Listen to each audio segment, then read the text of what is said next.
Call this meeting to order. Commission members present are Doug Lee, Pete Chalecki, Nicholas Fortson, and Brandon Hyde and Richard Morrell. We have a quorum. Oh, and Chris Seri, I'm sorry. Haven't had this many members present in a long time. Is there any discussion concerning the approval of minutes from May 2nd? Hearing none, is there a move to approve? This is Doug, so moved. Motion on the table, all in favor? Doug, aye. Pete, aye. I'm going to abstain since I wasn't. Okay. Unanimous, so moved. Communications? I have a couple. One is from Algonquin Gas. They're going to put robotic equipment in their regional gas pipeline to inspect it. And it goes in and out in the 100-foot upper review area in the area of the Indian River. They're not really disturbing anything. They'll have some ENS. So an interesting notification, courtesy notification. And then the pond at 289 New London Turnpike is going to be treated on around 6/3. So that was earlier this week. And that was just a notification. Okay. And then just one more thing, there is the watershed operations outreach meeting for the Long Island Sound watershed planning project. I will forward it to everyone in the group after the meeting tonight.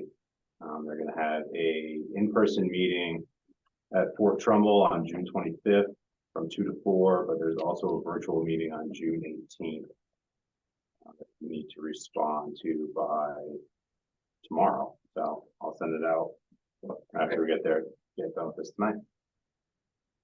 And that's that. Thank you. Old business. Yep, we have a continuation of the show cause hearing for 520 Asylum Street Extension. That was continued at last month's meeting.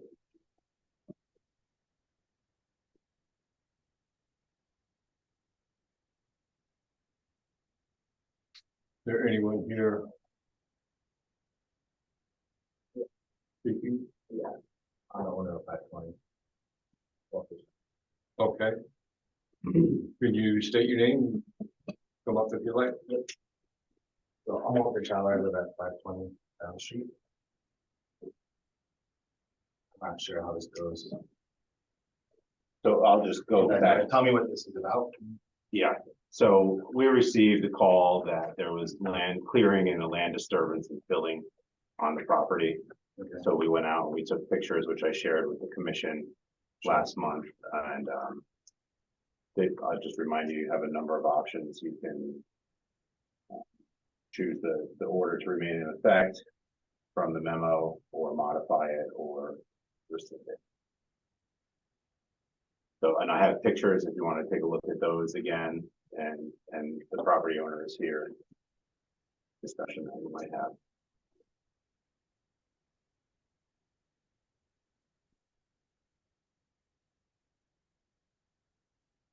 It clearly shows disturbance in the wetland area, Right. and that needs to be addressed and redressed. Right. Have you had a wetland scientist delineate where the wetlands are? No. But that particular spot right there, the whole neighborhood has been dumping organic debris there before I even lived there. The neighbors blow all their leaves across the street right in that spot. That spreader is only there temporarily. That I was moving around some other stuff on the other side of the property.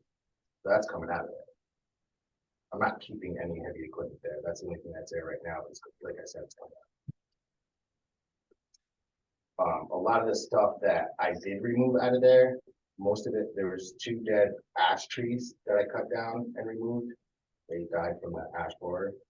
A lot of it was bittersweet, grapevine, you know, what's that? Autumn olive.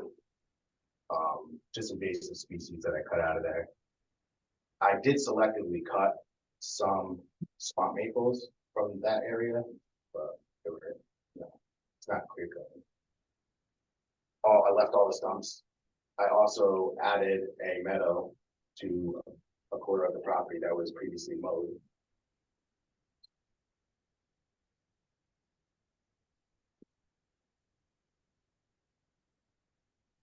If you wanna add, yeah, So you, IPP is just to the left of that frame. I don't know if it's relevant, I don't know if Walter even knows. It's not just neighbors, the city of Norwich dumps organic debris there. I've been there as they've been doing it. I assume that's relevant. You know, and it's just your name for the record. my name is Andy Burnett, I keep these in the area.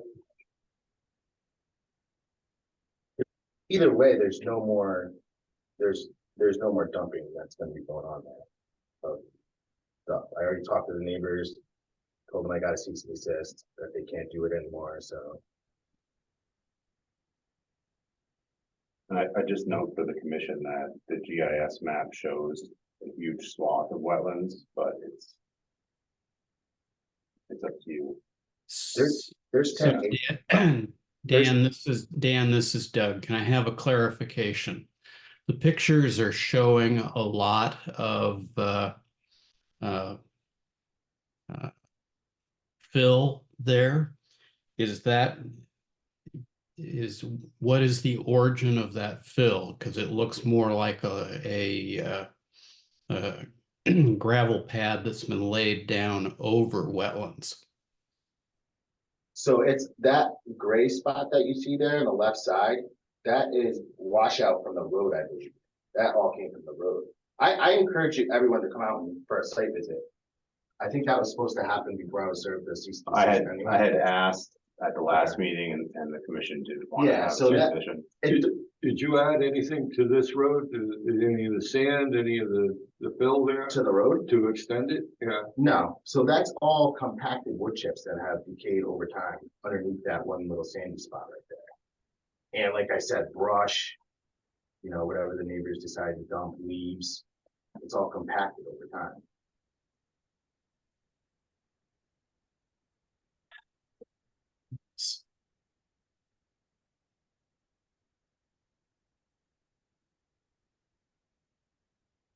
So Dan, can you put your cease and desist letter up and let's go through the options here? I also had a neighbor that was dumping pressure treated stuff and some masonry debris, and I had him come and get it because I didn't feel that it should be there.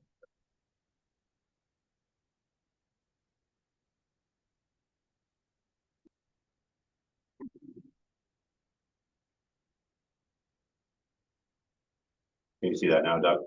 Yep.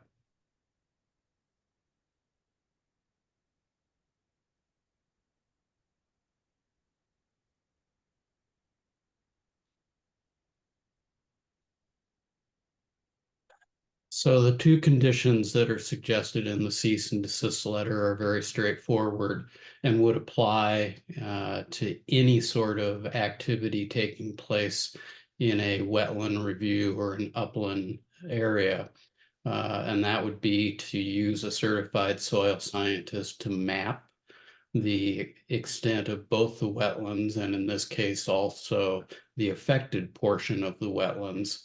And then, even though it's now after the fact, apply for an Inland Wetlands Commission application and pay the associated fee.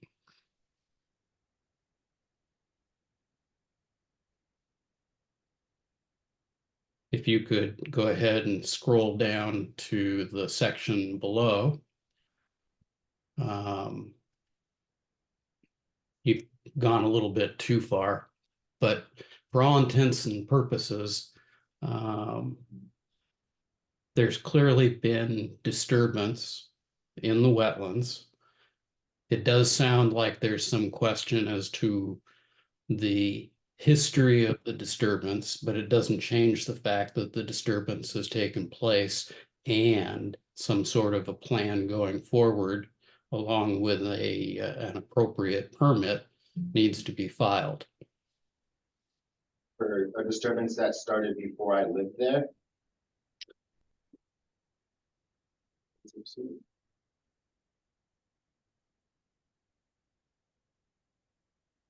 By who, the neighbors or me? Because the neighbors are dumping there. I mean, I have dumped there too, I'm not gonna say I haven't, but the neighbors have also dumped there, it's a whole block. Well, we understand that, but right now you are the legal owner of record. Is that correct? But they had started dumping there before I lived there. I understand. I But you're just- still the legal owner of record, correct? What's that, sorry? But you're still the legal owner of record currently, correct? Yes, Then you would be responsible for applying for a permit. okay, I support what Doug's saying. I wasn't familiar with this. I didn't read the agenda, quite honestly, because I haven't had time before I got here. So I don't feel comfortable voting in any way without seeing this, myself and seeing the application come through. I think the proper thing to do is to get the application, which is minimal fee, right? And then we bring the application forth and we vet it the way we would any other application. Obviously, there's a disturbance here as well. So I wasn't at the last meeting. I'd like to get a little more history on this. So maybe some GIS mapping and some pictures over the last 5 or 10 years, so we can tell the story a little bit more. I'd like to see that. I can't make a decision without more information. How long have you owned the property? since 2016, like, Since 2016. 2016.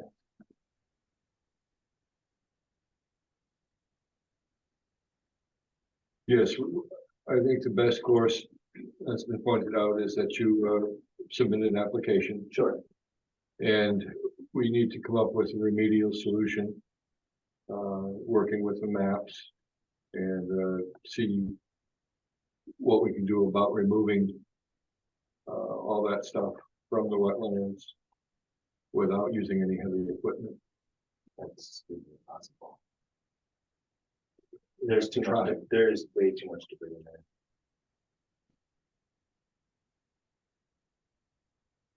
Well, we don't have to come up with the specific remediation tonight. What we need to do is get the process started and then determine from that process what the remediation should be.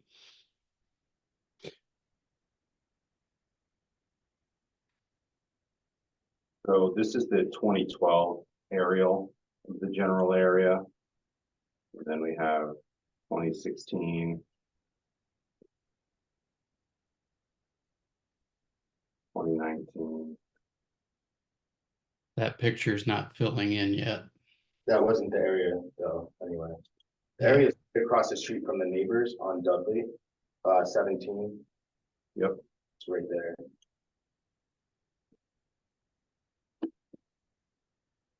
Right at the woods line. Right here. Yeah. Yep.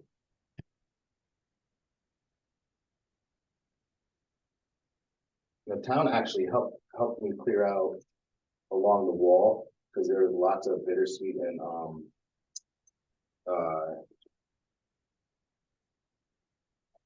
grapevines and stuff in that area.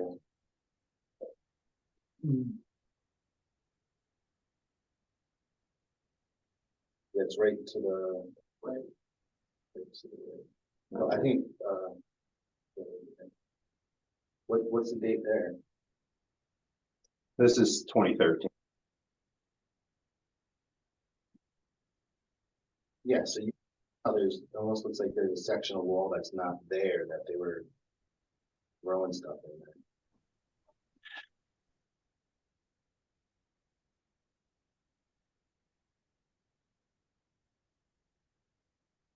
That's all meadow now. That's what instead of mowing it, it's all meadow, which helps with the soil and erosion and all that stuff.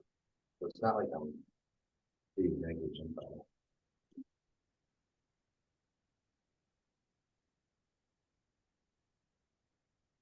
So this is 2019. So let's look at 2022. Because I'm still not seeing on any of the pictures the current level of disturbance. It's not clear cut. That's why I didn't clear cut anything. I selectively cut dead trees. My kids play back there. It's right around here. Yes. And I can't zoom in anymore on this aerial because it goes away. You get any closer to this height. Can you overlay any of the wetlands in it? Sure. It's that whole area. Is it?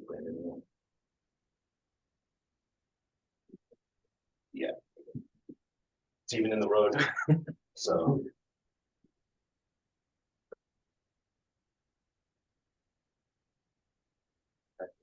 Gardens, meadows. That's all my property right there.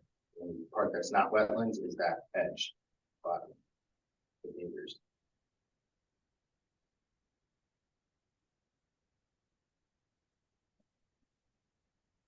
It's all swampable.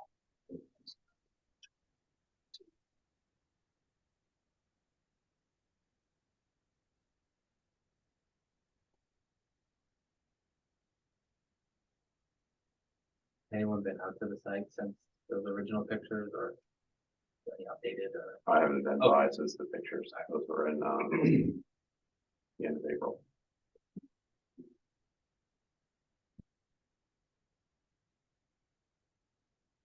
Dan, since we have at least one member that has indicated that they're not in a position to really make a recommendation until they've done a site walk. What are our time limits on getting all of that done? If I could suggest it, if you want to go by individually, so we don't have to hold a special meeting, if you want to take a ride on your own time and continue it to next month, and you make a decision next month. Okay. It's already been continued that once, so it's not, Sorry, that would just be a drive-by then, right? well, they could, Because if you are coming out and walking around, I would like to know at least. yeah, if there's a group of them that goes out though, it's gonna have to be a special meeting, which we're trying to avoid Okay. scheduling. That's fine. And in the interim, you recommend that he submit a application. If you want to get the process started. I think it's a routine, it's the way we do things, right? I mean, that part is straightforward. And I can work with you on that. Okay. In the meantime. Yeah, 'cause sometimes people don't understand, right, what the significance of wetlands is or how they should be treated. Oh, yeah, I definitely do. That's why Yeah.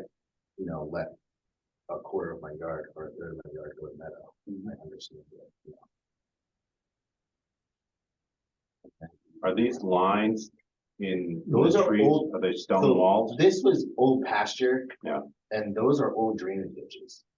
So this was all clear cut years ago. I don't know when, maybe this 50s or so. Those are old drainage ditches that go through the property. That's a creek right there, the long one that goes all the way around. Yeah, that's a creek. So they all drain, and all those drainage ditches drain into the creek. I actually changed one of the ditches because it was going right through my yard and creating my yard to erode. So I rerouted that to one of the other one.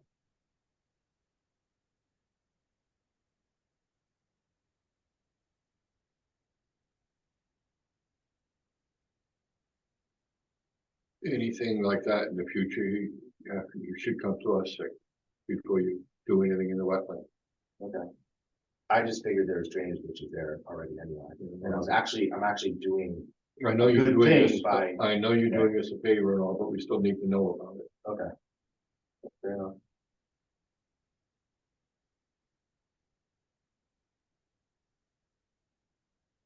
Is there any other discussion? And if not, would someone want to make a motion? I move to, I move to table, this issue until an application is been submitted. Is there a second? I'll second, Chris.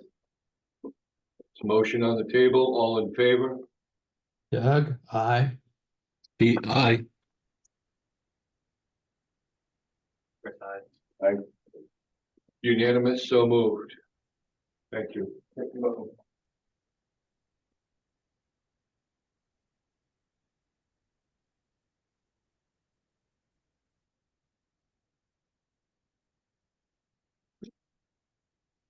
Next.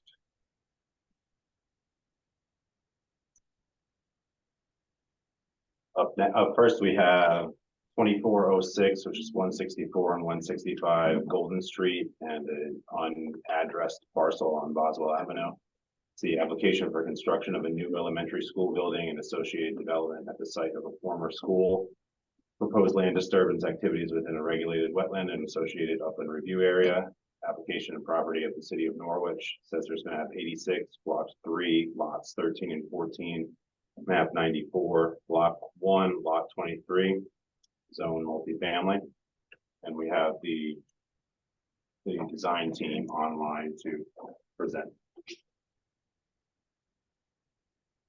Good evening, I'm Greg Smalley from DRA Architects, project manager for the project, and with me tonight is Dave Dixon, our landscape architect, Ryan McAvoy, who is our civil engineer, James Barrett, who is the principal in charge of the project, and Matt Sanford, who is our soil scientist. And I believe we have 4 slides that we had posted down for you, if those can be called up or if we can take control. You can take control. Dave, you want to run this? You're on mute, Dave. So as introduced, this is the Greenville Avenue site. As soon as Dave gets a handle on his technology there and gives us our slides back.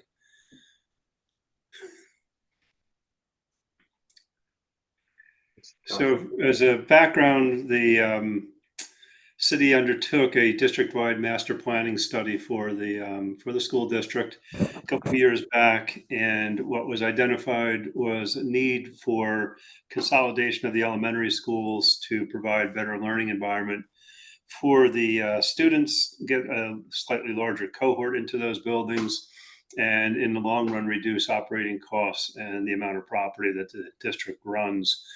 One of those sites that was identified was on Golden Street, the site of the old Greenville Elementary School, which was taken down about 20 years or so ago.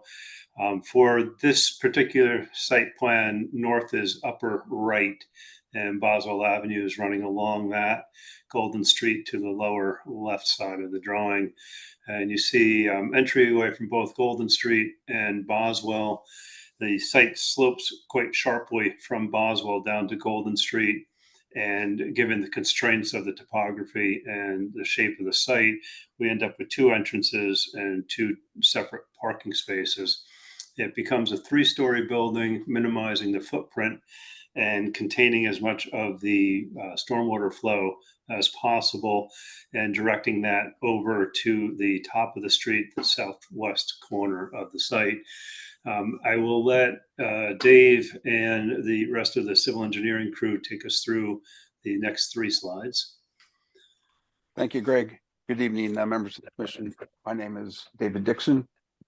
I'm a senior project manager, registered landscape architect with the firm of SLR. Our address here in Connecticut is 99 Realty Drive in Cheshire. We'll start as Greg had indicated with the pretty picture. I think that this is really what everyone likes to see. We'll get into some of the deeper, more boring stuff shortly. But so as Greg indicated, high here, low down in here. We're in a multifamily zone. We're surrounded by residents on pretty much on all sides, including down here on Golden Street. The proposed improvements consisting primarily here of the building, the parking, the circulation, the roads, the playground areas up in here. Were all very carefully laid out. We had to work very closely with the architects, as the landform here is quite challenging. So as Greg had indicated, the building stepped into the hillside here and then stepped up for 2-story classroom wing here, and then up to the upper floor up here, which is primarily the gymnasium. The landform is rather rugged. There are several locations where you see exposed ledge. You'll see that momentarily when I share the existing conditions plan or survey drawing. The wetland area down in here, this is at the low point of the site. This is approximately 0.66 acres of wooded wetlands. The wetland delineation report and impact assessment report prepared by our soil scientists were submitted as part of our application. I'm now going to walk you through what we would refer to as the circulation patterns as you enter the site. So the primary access for buses and for parents and drop-off area is Golden Street. The buses would come in and turn to the right, circulate in a counterclockwise fashion, one-way fashion as well, drop off, pick up, and then exit again out Golden. Parents would come in off of Golden, turn left, come around in a one-way counterclockwise fashion in this way, drop off all the way along this curb in here, and additional parking over in here. Should they need to do so, should they need to park, this is also an area for some additional faculty and staff. You'll note that over in the bus lane area over here, there is some additional parking. This is primarily, this is exclusively, excuse me, staff. They get here before the buses, and that's the reason why we're able to utilize some of this area for parking. They would be here well before the buses ever arrive. So there's never going to be a conflict between bus and parent traffic. The small dedicated playground here for pre-K. And we go over here. Want to touch on this briefly. Our stormwater quality basins. Ryan McAvoy, professional engineer with SLR, will be discussing these momentarily. But these are pretty much the low portions of the site, with the exception of the wetlands, which is actually lower. So there's a sequence of movement of the water through these two different basins before discharge into the wetlands. You'll see the upland review area. This is your 100-foot upland review area as well. A single disturbance, I'm going to zoom in here. A single disturbance into the wetlands was necessary here in order to achieve the program that is required to satisfy this school. We had to go into here. Now, what we've done is we've limited our disturbance to under 5,000 square feet, and that's certainly important because it saves us from having to go seek a Army Corps permit for exceeding 5,000 square feet. In discussions with the city, they are aware of this, and what we have been asked to do is minimally provide wetland mitigation to at least represent at least 50% of the total disturbed area. And we'll talk about that in a few moments. We have done that and exceeded what was requested. The 50% has been exceeded.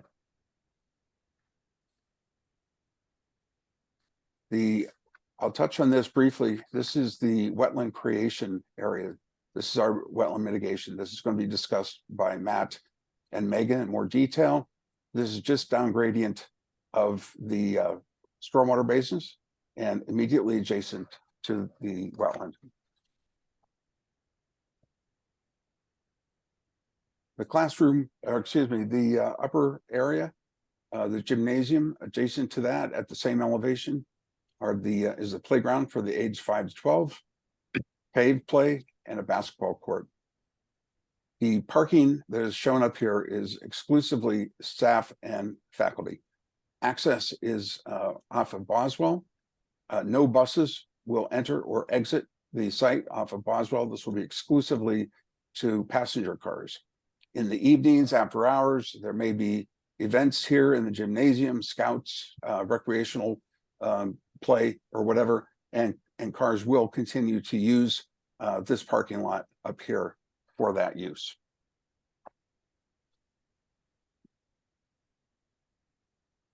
And move it down to the existing conditions map. This is your survey. This was survey was performed by CLA engineers out of Norwich. The orientation of the drawing is a little bit different in order to get it on this sheet. So north in this case is straight up, pretty close to where we had it before. Here's Boswell up here and the existing old paved entrance and access off of Boswell. And again, down here, your primary access up from Golden Street. The wetland area is located over in here in the southwest quadrant. You'll see the areas of exposed ledge that were visible to the surveyors. Those are these areas in here. This certainly gave us an indication of what we will be dealing with in the future. There is some additional geotechnical investigation that is ongoing as we speak and should be wrapping up shortly. The entire site is wooded with the exception of the area where the old school used to be before, existing playground, remnants of a parking lot in here. There is a somewhat open level area in here. This was obviously some type of recreational field back in the day, and it remains in that fashion. There is a old dilapidated asphalt drive, as mentioned, comes up here. It's gated right here at this point to limit access into the site. And at this point, I'm going to turn this over to Ryan McAvoy, professional engineer. He's going to talk a little bit more about site utilities and stormwater management. Thank you, Dave. For the record, my name is Ryan McAvoy. I'm a licensed professional engineer with SLR, registered in the state of Connecticut, offices at 99 Realty Drive in Cheshire, Connecticut. Dave, would it be okay if I shared my screen that way? Absolutely, go ahead.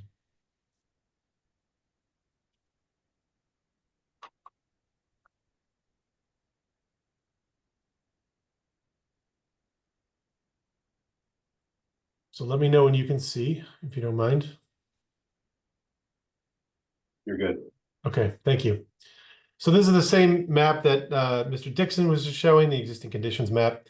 And presently the site primarily drains to one of two locations, one of which is this wetland area on the southwest corner of the site.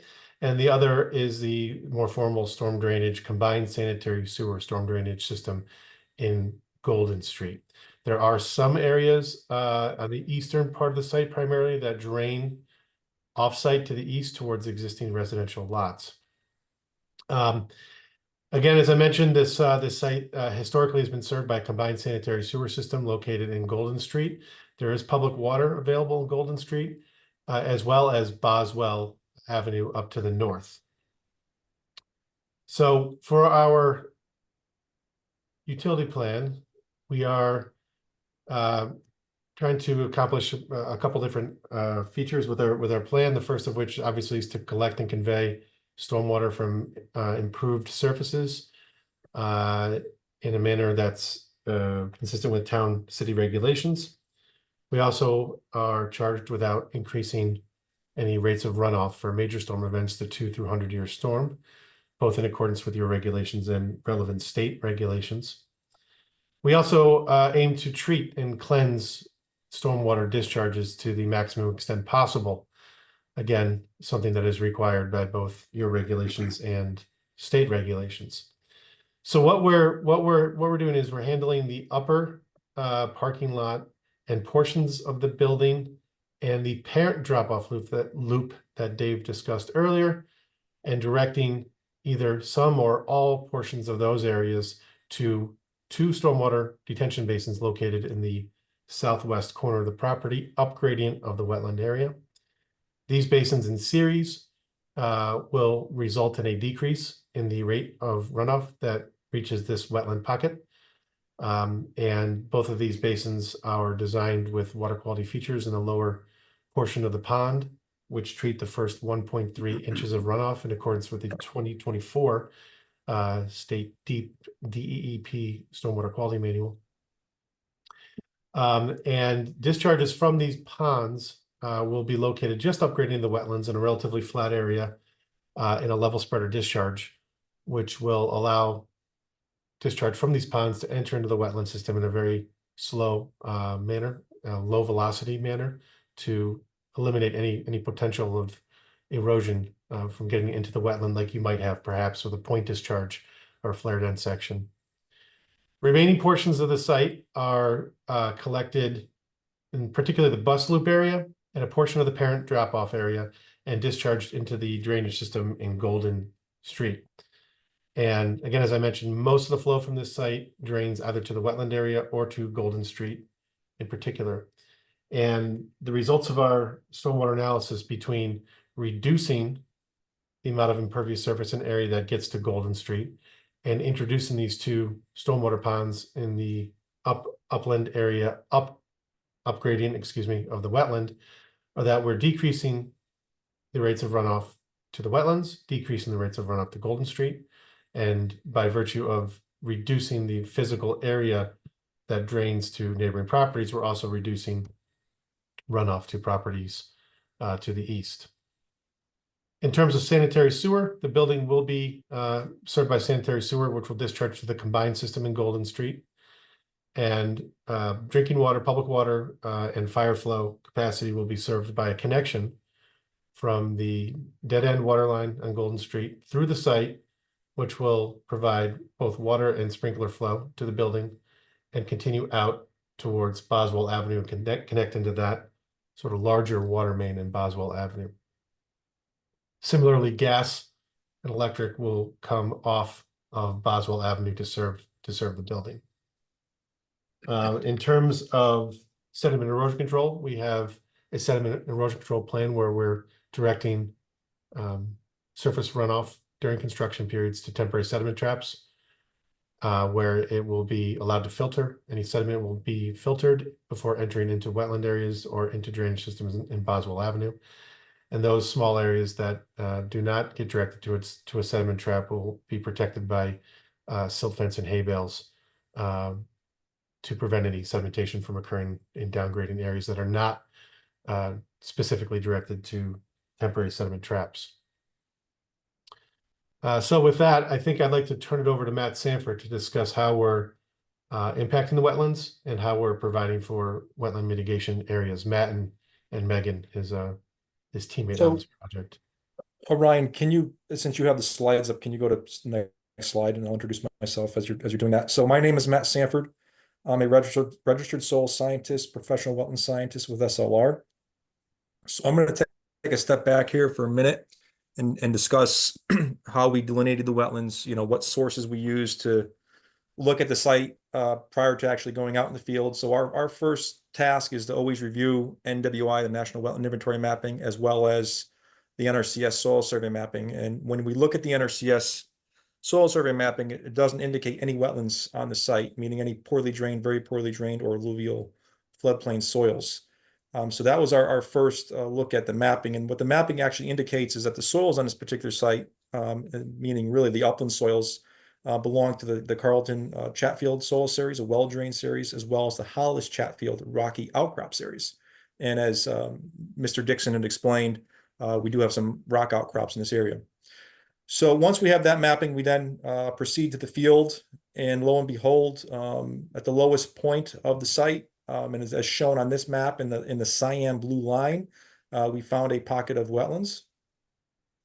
Those wetlands are fed two ways on the site. There's groundwater breakout, specifically from the north and west, as well as an intermittent water course that's located to the west that feeds stormwater, primarily stormwater runoff from Boswell and the residential properties on that side of Boswell into this wetland. The wetland itself is classified as what we'd say is a plustron forested wetland or plustron shrub wetland. There's a combination of those cover types in there. The forested wetlands are your typical red maple swamp, where you've got red maples, yellow birch, green ash, with an understory that's dominated in this case, in this site, by spice bush and Japanese barberry being a non-native invasive species. The scrub shrub wetland is in the lower center of the wetland. That area is predominantly colonized by winterberry and speckled alder. There are some open pockets of water in that area specifically. The wetland drains from north to south. It eventually drains off-site through a pair of residential properties into a culvert and drains further south. The wetland itself, in terms of the functions and values, in this particular case, being fragmented, isolated, the functions and values are limited because of its size, as Dave Dixon talked about, 0.68 acres.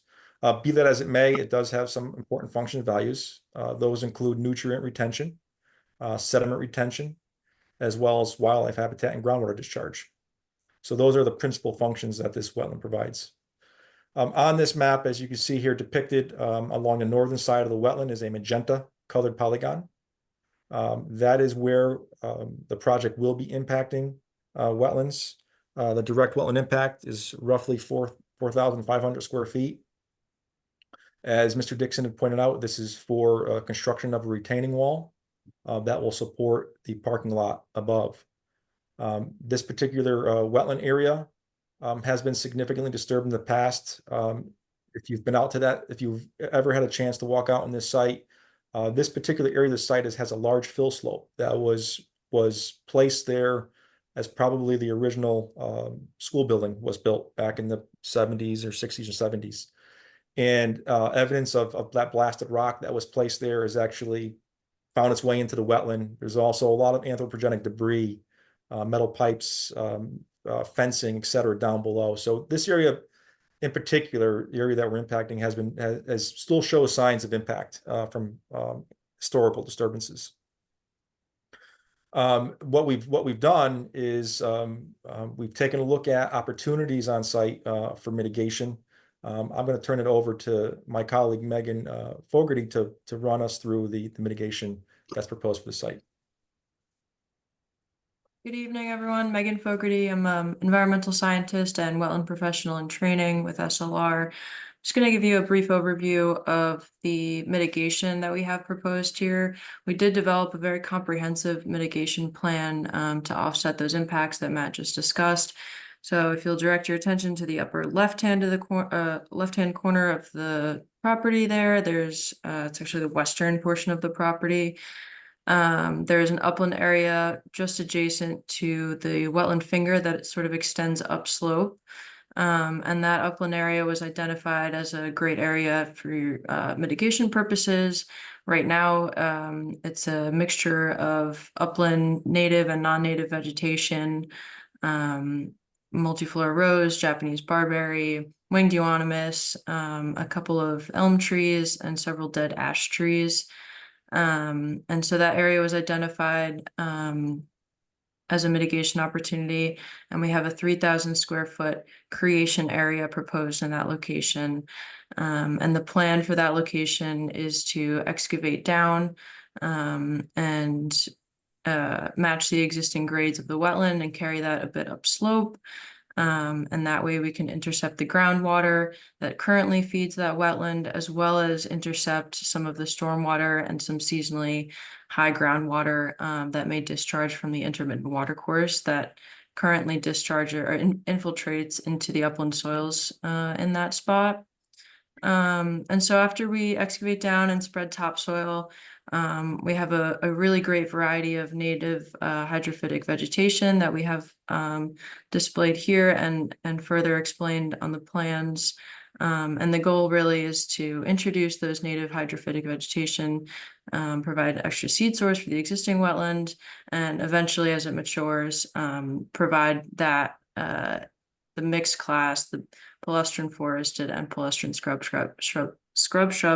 wetland habitat to offset that impact. We have additional notes, details, measures on the plans if you're interested. But with that, I think I'm going to turn it back to Dave Dixon. Thank you. Thanks, Megan. That concludes our report and our presentation this evening on the Greenville Elementary School.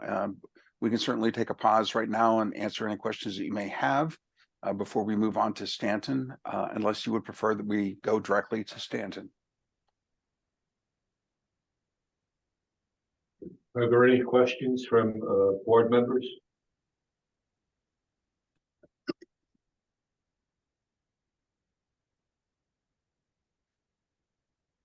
I guess some people are concerned with the amount of ledge there. They're going to be able to excavate. Oh, the depth of the ledge in the area where they plan to mitigate.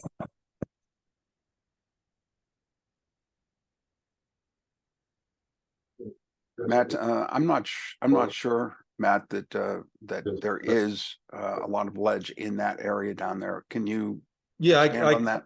I can elaborate a little bit on that. So there is a lot of ledge on the site, as we talked about.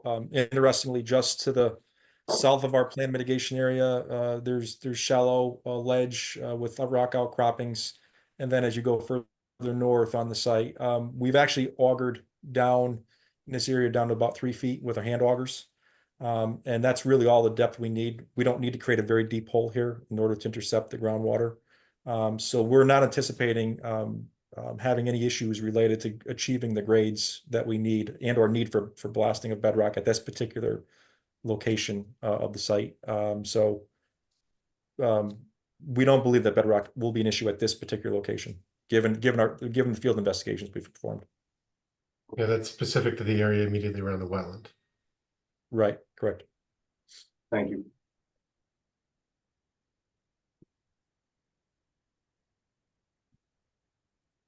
There certainly will be challenges elsewhere on the property with removal of rock. But with respect to activity in and around the wetland, it's not as much of a concern. Any other questions or comments?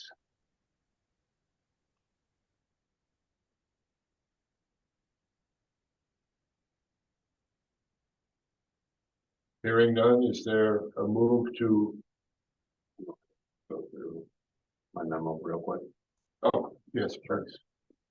So for this project, just a really brief memo. They provided a detailed overview and a lot of, we've been working with them for months for the mitigation and the offsets. Not really any comments from other departments as of now.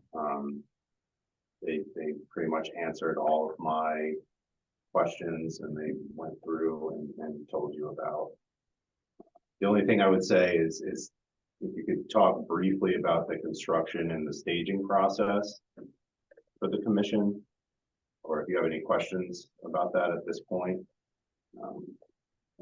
And then I would ask if someone's going to make a motion to approve it, if you include the motion for my memo as part of it. And the stated reason would be the proposed ENS controls are sufficient to protect the wetlands on site. I would throw that question to either Greg or Brian, if either of you care to explain a little bit more about how we anticipate staging for this school.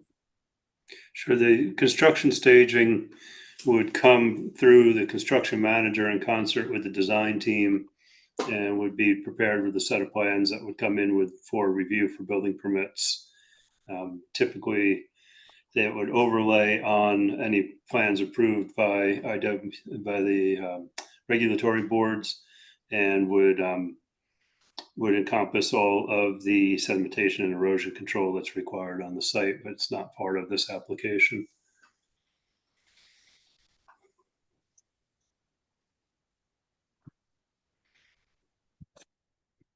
Just a point of clarification. This, I don't want to say it looked conceptual, but there's another set of plans with ENS that's going to come across to us. This all has to go to the city And plan. then get bounced back to us again? No. Okay. So we don't get to see the ENS. Oh, if I could interject, it's Ryan McAvoy from SLR. We do have a sediment erosion control plan that's included as part of your package.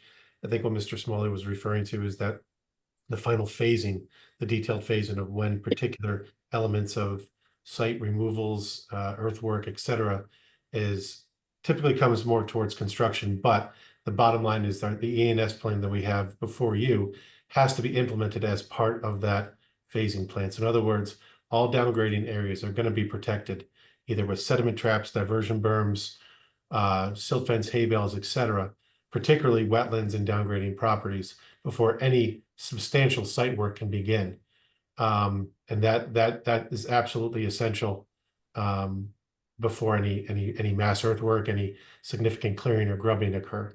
So while the details of the phase and say what part of what portion of the property starts to see earthwork or clearing or grading, etc., those details aren't yet quite ironed out, but the bottom line is downgrading areas will be protected before any major disturbance on site. Thank you. I see that now on the screen, the ENS plan. So for example, over here, this stormwater pond will be initially constructed as what we call a sediment trap. So in other words, the pond won't be excavated to its full depth, but it will include riser pipes and filtering mechanisms in the pond, and will serve as a place where any sediment-laden runoff will be able to settle and be filtered before entering into the wetland area.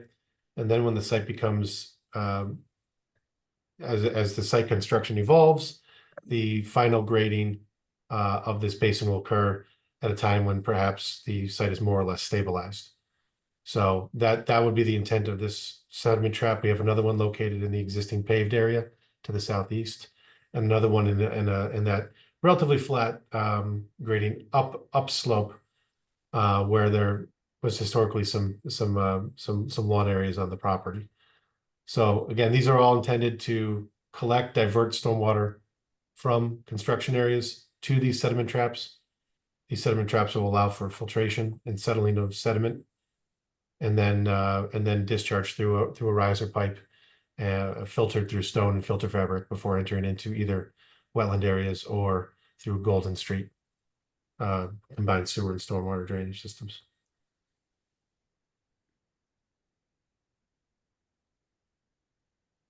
Thank you very much.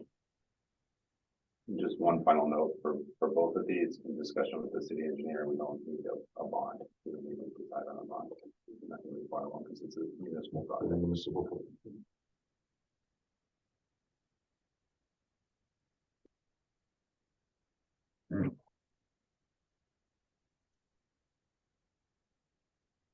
Any further questions, discussion? Just question of staff. They mentioned that they covered, what percentage was it? The 50% or was it 60% in mitigation of the wetland? It's, I asked on your behalf for Sure. 50, and they went up over and above. They went above and beyond that. Okay. It appears to me, and I'm not sure your professional opinion, seems they're going to manage the water better than what it is now on site, right? So we'll have less water running down the streets, and it'll be captured and filtered. Right, Better than it keep is it out of the CSO too. Exactly. Okay. It's definitely an improvement. Wanted your professional opinion on that as well. That's how it appears. Okay, thank you.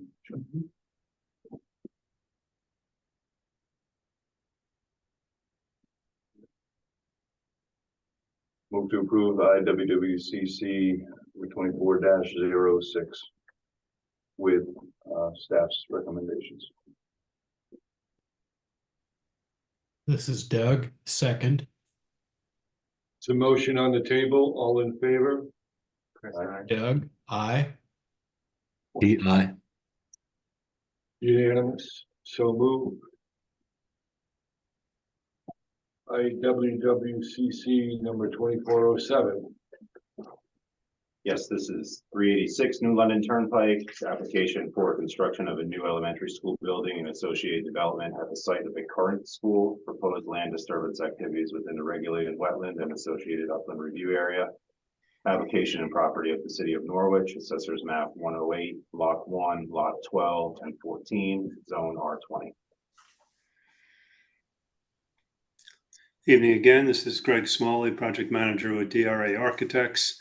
I'll have the rest of the team introduce themselves as we move forward.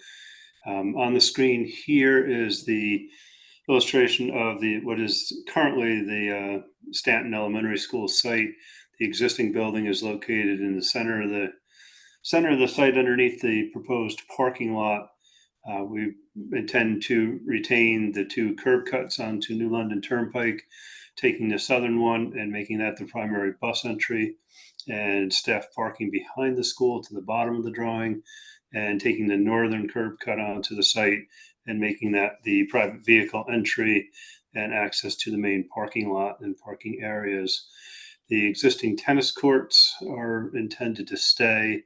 The basketball court, paved play, and playgrounds would be constructed new, and the lawn free play area, Dave will talk about why that is situated where it is and shaped as such.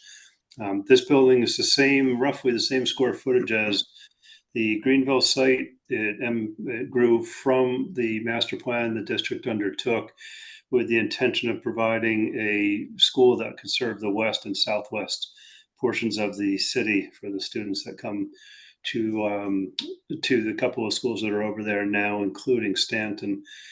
Stanton is one of the buildings that's in the poorest condition in the city's inventory right now, and was therefore identified to be in the first phase of the projects.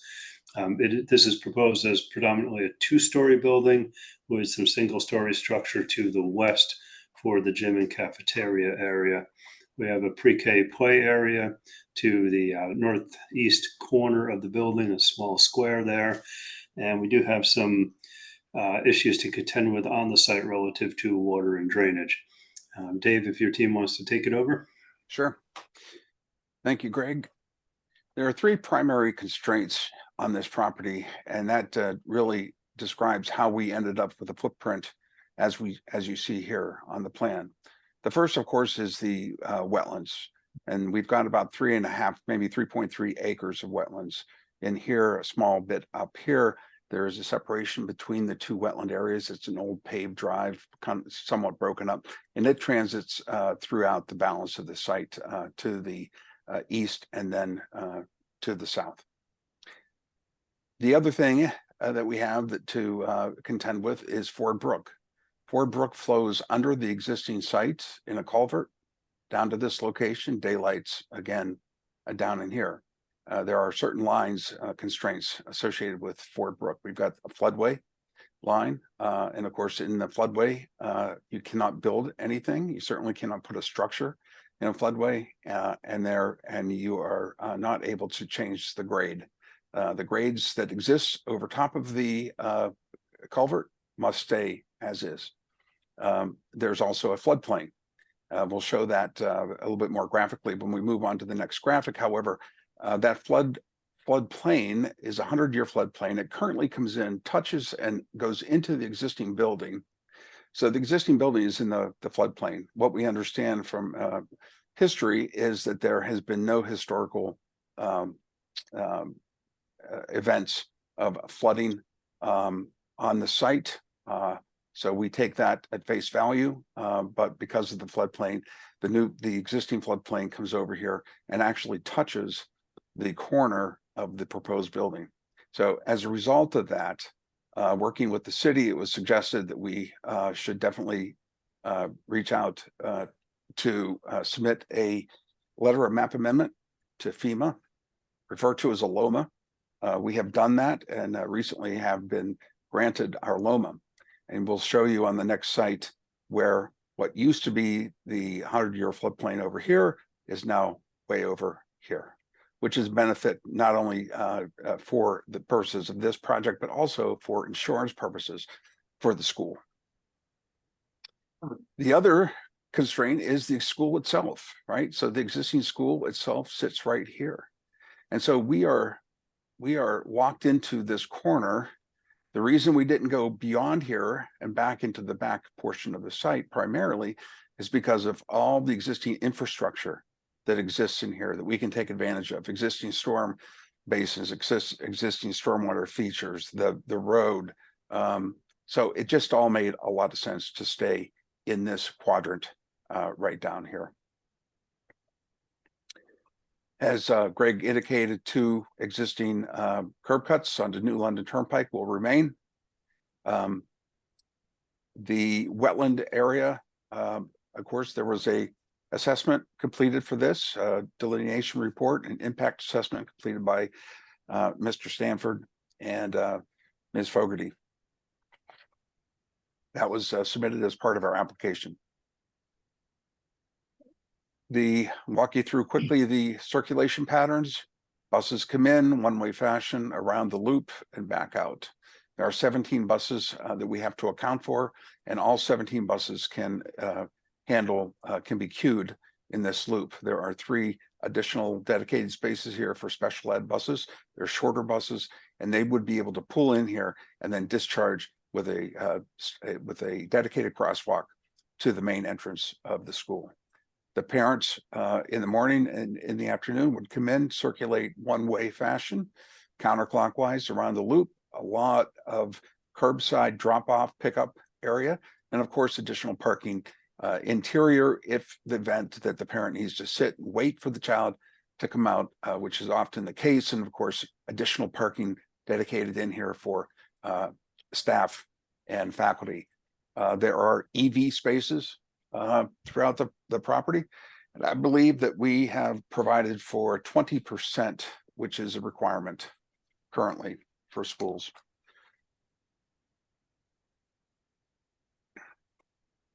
Let's see where we're at. We talk a little bit about the free play area. The reason that what we have here is originally we had the playground over here. Then we realized that because the playground would come with structures that are above ground, we cannot have that within the floodway. And here's the floodway. So we had to shift things around. We moved the playground over to here. The basketball court was previously here. It's now over here, a little bit closer to the tennis courts because of the having the basketball standards. The hoops actually fell within the floodway, and we can't have that. And that's the reason that the configuration shows as it is. Small playground here for the pre-K, bigger playground here for the age 5 to 12. From a stormwater management perspective, Ryan will discuss that momentarily, but unlike Greenville, we're not able to, there's not enough area to take advantage of above ground detention and stormwater quality. Therefore, what you'll see in his graphic is that we're doing that below ground in a system of galleries, and then with a discharge ultimately back over here in this location to Ford Brook.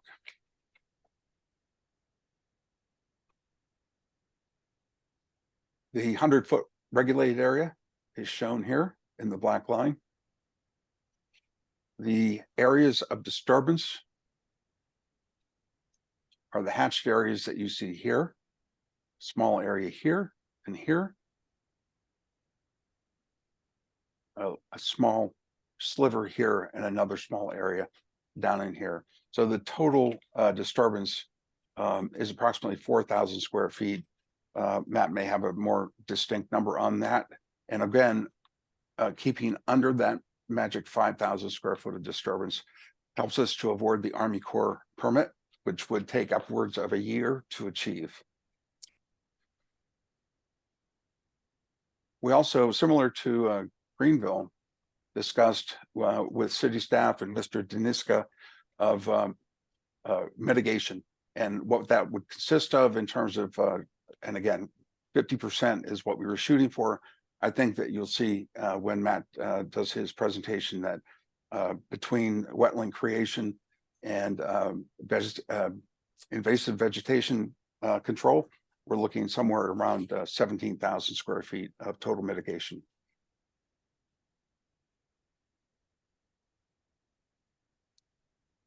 Probably are much more familiar with this. Here's your existing school. There's the culvert, and in dark blue is the floodway that parallels the culvert. The original as mapped FEMA floodplain line is the light blue cyan color here. And as I mentioned, this little corner down here touched the proposed building and therefore triggered the LOMA application. The new floodplain is now this green line in here, and that FEMA will be updating their maps appropriately. So we're in really good condition here relative to floodplain.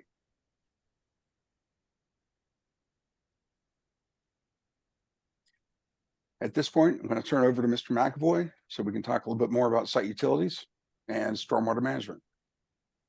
Once again, Dave, if you could allow me to share, that way my cursor can float around and You got it. you don't have to worry about where I'm going.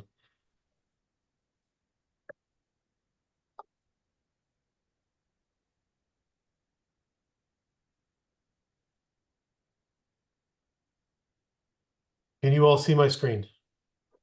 Yes. Yes. Okay, once again, for the record, my name is Ryan McAvoy. I'm a licensed professional engineer with SLR. And this is the same, kind of repeating myself from the last presentation, but this is the same figure that you're just looking at with Mr. Dixon. representing existing conditions.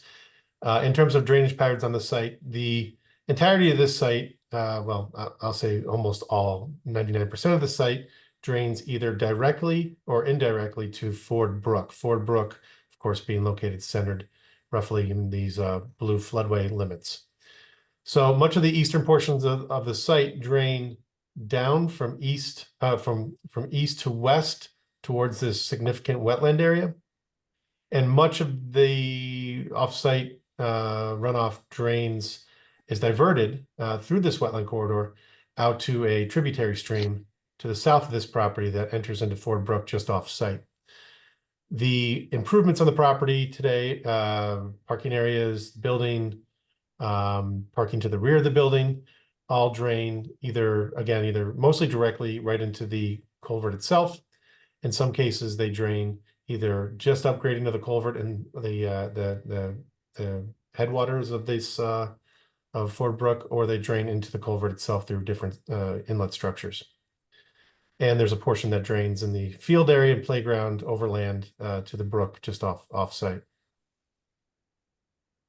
The building today is served by public water coming off of New London Turnpike and by sanitary sewer via a pump station located in the south portion of the building that pumps via a 1.5-inch force line up to Will Road, which is a cul-de-sac just off-site to the north, where sanitary sewer runs further to the north and onwards from there. It used to be served by a septic system. At some point in the past, it was abandoned and replaced with this pump system. So as Dave mentioned, we have to deal with the site constraints that we have, including the wetlands, including the building that's in place, that's going to be in place during construction of the new school, and of course, the regulatory restrictions associated with Ford Brook.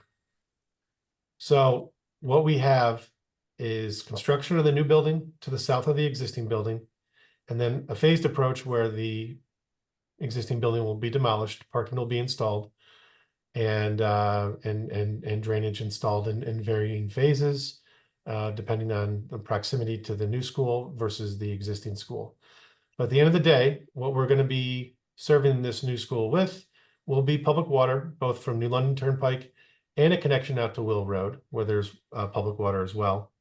Sanitary sewer will continue to discharge out to Will Road, although our building is going to be somewhat elevated or somewhat higher in grade than what the current school is situated at. So we will be able to serve this school by gravity sewer and not by a pump, which is certainly, I think, desirable for long-term maintenance purposes.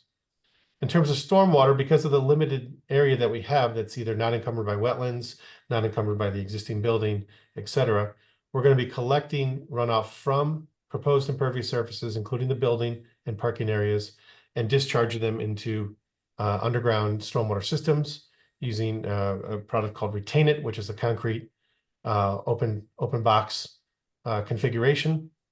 And these three locations, one to the south of the proposed school, one just to the north of the proposed school, and one underneath the footprint of the existing building, will allow for stormwater to enter, to be treated in isolated rows, and then detained through the volume of storage within the structures themselves.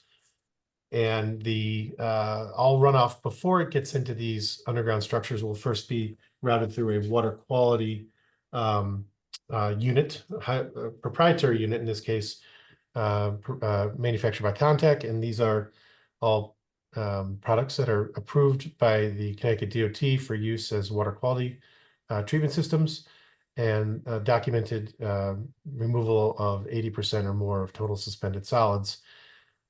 The discharge from these three underground systems will be directed to a level spreader in the far southwest corner of the site. This is the lowest elevation topographically and just up gradient of Ford Brook. And again, as was the case with Greenville, our level spreader discharge is designed in a manner that will allow stormwater velocities to exit the site in very low numbers, so that there's not erosive flows down gradient from the discharge location. Again, as you would see, perhaps with a point discharge like a flare down section and riprap splash pad. In terms of other portions of the site, the northernmost driveway we're going to continue to follow drainage patterns that exist today, where discharge occurs just upgrading of the culvert inlet at the southernmost edge of the wetlands before it enters into the underground system. And there is actually a small diversion today of this wetland pocket that gets picked up and discharged here as well. And that we're going to maintain that. We're going to actually modify that slightly, but we're not going to change the location where it enters into the wetland, where the wetland enters into the drainage system. Similarly, this wetland pocket has a storm drain discharge just outside of the parking limits for the school that eventually connect over to Ford Brook. We're going to be mimicking that condition, picking up any runoff from the wetland areas that discharge on the site in the structure, again, connecting into existing piping that exists below the school today. So the end result of our stormwater analysis is that we're going to be reducing or matching flows from existing conditions to proposed conditions. We're providing water quality through introduction of proprietary hydrodynamic separators.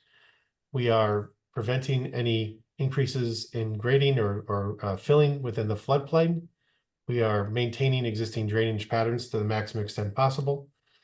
And also not shown on this slide, but we are providing for a detailed sediment erosion control plan, which demonstrates how we're going to be preventing any sedimentation to occur in downgrading areas associated with the development of the new school or development of the parking lot once the old school is demolished.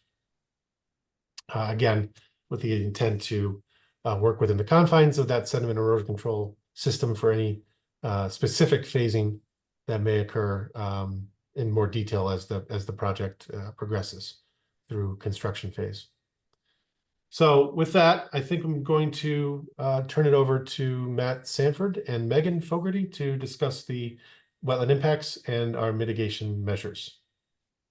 Thank you, Ryan. If you can do the same thing for me on the next slide. It's Matt Sanford, registered soil scientist, professional wetland scientist with SLR. Similarly to Greenville, our first step on this particular site was to review NWI, National Wetland Inventory Mapping, as well as the NRCS Web Soil Survey Mapping. Again, similarly to what we found in Greenville, the NRCS Soil Survey Mapping didn't indicate any wetlands other than Ford Brook on this particular site. Obviously, as shown on the graphic that's before us, there was an extensive wetland system in the central portion of the property, and that's represented by the blue line, as Ryan is pointing out to you. The wetland system itself probably historically was connected, so that wetland that you see in the northeast portion of the site is hydrologically connected now by a culvert, but at one point these two wetlands were probably one. When they constructed the school, they constructed a paved access way out to the east, essentially most likely filling in the wetland and obviously putting the culvert in to still allow hydraulic connectivity between the two features. The wetland in the northeast is relatively disturbed. It's really a man-made drainage ditch.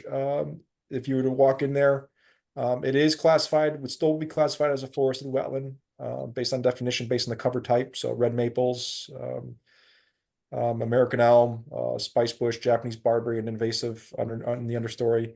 And it actually flows in two different directions, as Ryan pointed out earlier. There is some flow right where his arrow is, that goes to the west into Ford Brook. But there's also water that flows directly south through the pipe into the larger wetland to the south of that access road. This larger wetland in itself is a much larger forested wetland of probably higher value if you were to evaluate the wetlands on the site. But what's happened specifically along that northern part of this southern wetland is that it's been filled historically, and we'll talk about how we're going to restore some of the functions and values at those locations that have been filled previously. The wetlands themselves, from functions and values, when we look at them, we're looking at groundwater discharge, wildlife habitat, certainly, nutrient retention and sediment retention really are the principal four functions. Some of the wetlands that are off-site and to the southwest also have flood flow attenuation because they're located in the floodplain, so they do provide that function, specifically the ones along Ford Brook, and as Ryan's pointing those out to you right now. We do have 4 impact areas, what we call our direct wetland impact areas. Those total about 4,000 square feet in impact. What's interesting about these areas is, or what should be pointed out, is that the impact is actually along the very edge of the wetland. We're not really disturbing the interior portions of the wetland, where it's usually typically higher quality wetland, because there has been less disturbance in those areas. In fact, the one pink one right there, Ryan, the largest pink polygon area, there's actually some storage units that actually protrude slightly into the wetland in that location. There's also some construction debris that's also found right along that wetland. That'll all be removed, obviously, and replaced with the parking lot as shown here in the driveway. In addition to that, we have some other smaller regulated activities as we move a little further south, Ryan, yet, for some of the grading activities and clearing activities. And we have that last one there in that corner of the building. So again, if you kind of take a look at it holistically, where these are relatively minor in nature when you think about it, and you look at the protection of the larger wetland system, these are really occurring right on the immediate edges. And so what we looked at in terms of opportunities for mitigation, as I talked about a little earlier, we focused in on that existing access road. And what I'd like to have is Megan Fogarty, my colleague, run through the mitigation for this particular site. And Megan, if you can run us through, that'd be fantastic. Thank you. Hello again, Megan Fogarty, environmental scientist and wetland professional in training with SLR. Again, we're just going to go through the mitigation here quickly. This site, as opposed to Greenfield, we actually have 3 different types of mitigation that will total 17,540 square feet.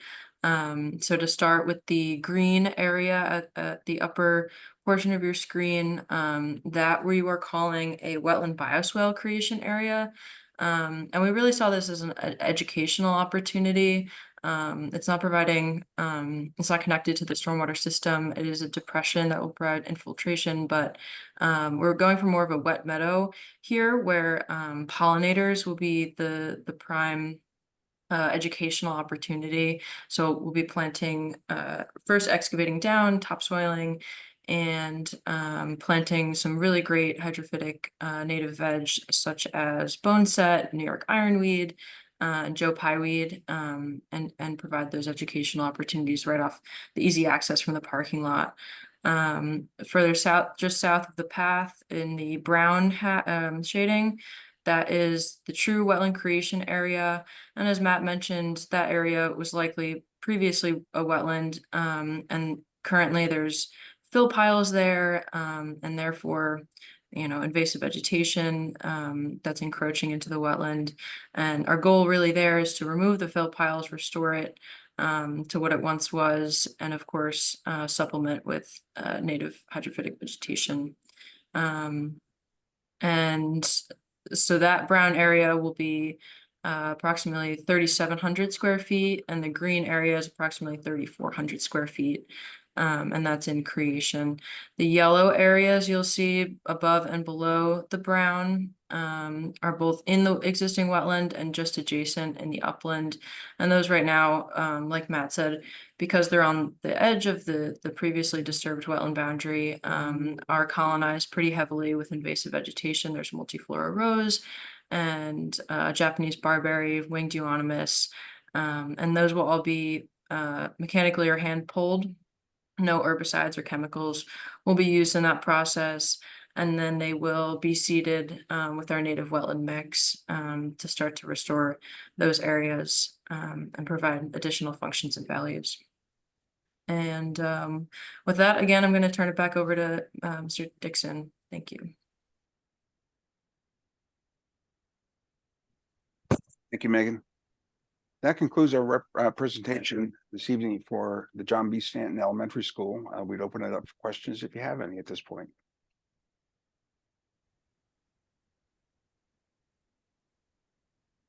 I just had a quick question. This is Chris here about the abandoned septic system. I mean, there's nothing left there like tanks or leaching fields or anything that might, open up or anything like that you're aware of, are you? As far as we know, the leaching field was abandoned and not removed.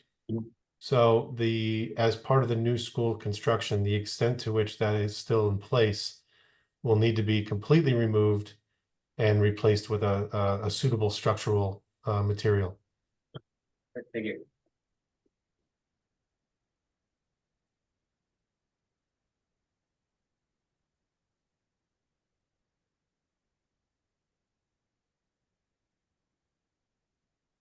The road will still bisect the two wetland areas.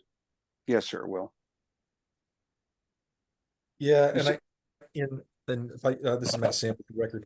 You know, one of the reasons why the road is being left is for emergency purposes. If something was to happen, there's dry access that would let people out to the east, but also it lends itself opportunities for future hiking trails or educational trails to the east. And so we felt felt the impact is there in that particular spot, and we do a combination of restoration in that location, but still leave it as a functional access way. Again, really for future educational opportunities out to that eastern part of the site, which has a really great mixed hardwood upland forest. beautiful.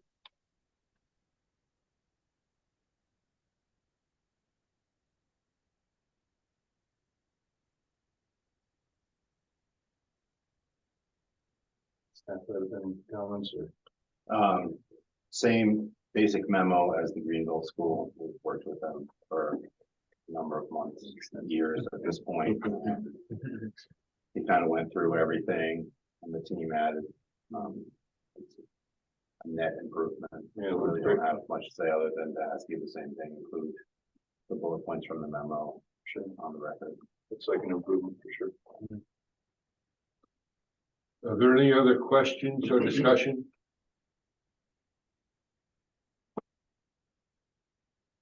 I move to approve IWCC 24-07. Along with Staff's comments. Yes, recommendations. I'll second. So motion on the table, all in favor? Doug, aye. Pete, aye. Unanimous, so moved. Thank you very much. Thank you all. Have a pleasant night. Thank you. As well. Thank you.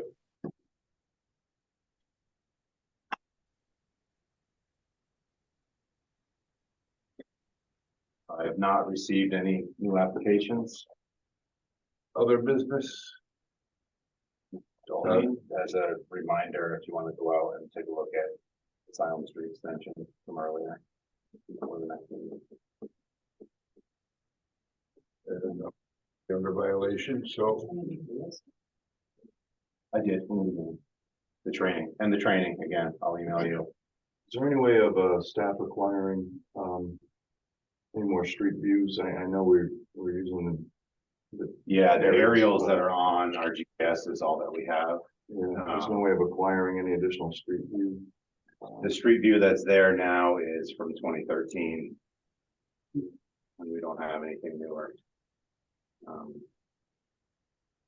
But looking at the aerials, it's happened in the last few years. Yeah, for sure.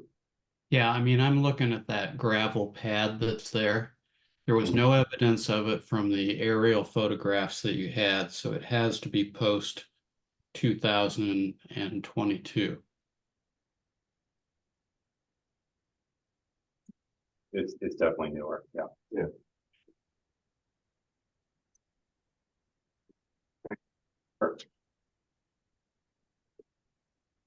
if that's all, is there a move to adjourn?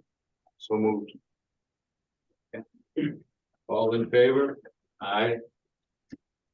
Doug, aye. Pete, aye. Thank you, everyone.